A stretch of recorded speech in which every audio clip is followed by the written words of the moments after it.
Bonjour, 18e siècle, Fontenelle, biographie, Fontenelle, sa vie, 1657-1757. Bernard le Bovier de Fontenelle, né à Rouen en 1657, était de santé délicate, mais sut si bien se ménager qu'il vécut presque centenaire. Neveu des frères Corneille, il débuta au Mercure galant sous la protection de Thomas Corneille, 1677. Le bel esprit. La Bruyère, qui ne l'aimait pas, la peint sous les traits de Sidias, le bel esprit de profession, qui est un composé du pédant et du précieux, touchant à tous les sujets et à tous les genres, écrivant sur commande des stances, des élégies et des idylles. Ce portrait malveillant pourrait convenir aux Fontenelle des débuts, non aux philosophes et aux savants qui deviendra. Auteur de poésie précieuse, il écrivit des opéras et une dizaine de tragédies. Ses lettres galantes au chevalier d'Air, 1685, encore précieuses, contiennent des fines notations psychologiques. Toutefois, dès 1683, ces dialogues des morts révèlent un esprit hardi et moderne. Le philosophe, coup sur coup, peut paraître en 1686 la relation de l'île de Bornéo, qui faillit le conduire à la Bastille, les entretiens sur la pluralité des mondes, l'histoire des oracles. Ses œuvres de vulgarisation et de critique le rendent célèbre. Par sa digression sur les anciens et les modernes, 1688, confère XVIIe siècle, pages 434-435, il entre dans le camp des modernes, qui célèbre comme une victoire son élection à l'Académie, 1691, le secrétaire de l'Académie des sciences.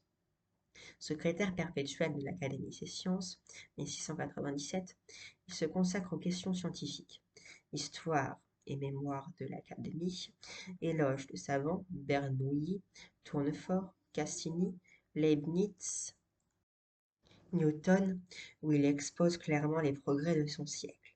Préface d'ouvrages savants où il affirme son cartésianisme et définit l'esprit scientifique. Il publie encore une géométrie de l'infini, 1727, et une théorie des tourbillons cartésiens, 1752. Fontenelle continue néanmoins à écrire des œuvres littéraires, une vie de Corneille, une histoire du théâtre, des réflexions sur la poétique, 1642. Brillant causeur, il fréquentait des salons de Madame de Lambert, de Madame de Tencin et de Madame Geoffrin, où il contait avec art des souvenirs vieux d'un siècle. Critique des fables. L'origine des fables. Précurseur de la méthode comparative en matière religieuse, il publie en 1684 le court traité de l'origine des fables, où il attribue à l'ignorance des premiers hommes la croyance au surnaturel. Pour expliquer les phénomènes naturels, ils imaginaient des divinités supérieures. Cette étude tend à ruiner l'idée du surnaturel et du miracle. À travers les mythes païens, c'est le christianisme qui est visé. En effet, montrant que les fables des anciens sont l'histoire des erreurs de l'esprit humain, l'auteur éveille le sens critique de ses contemporains.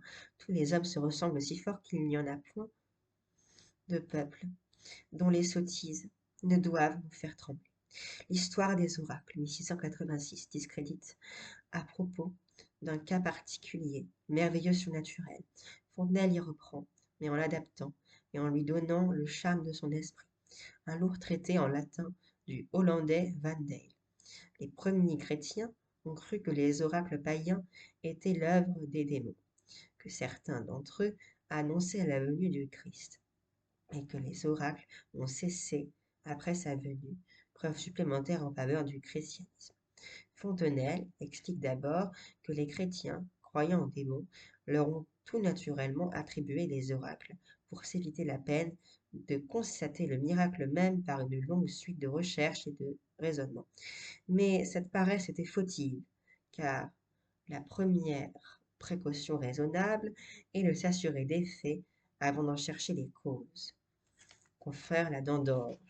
Or, Fontenelle consacre 8 chapitres mordants à démontrer, citations et références à l'appui, que les oracles ne pouvaient être rendus par les démons puisqu'ils étaient dus aux artifices des prêtres qui exploitaient la crédulité des fidèles.